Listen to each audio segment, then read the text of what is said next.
Itu tak masuk betul tu. Nampak tak? Dia ada gap. Dia you patut tekan lagi. Tekan lagi. Kuat sikit. You kuat sikit.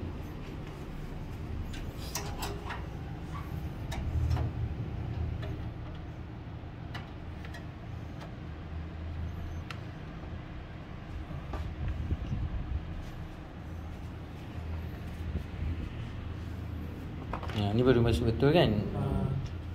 Okey, masukkan je punya ni. Display card.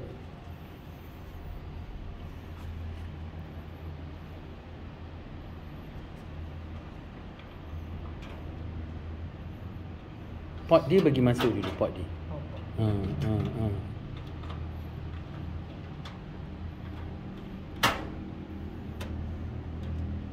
Okey.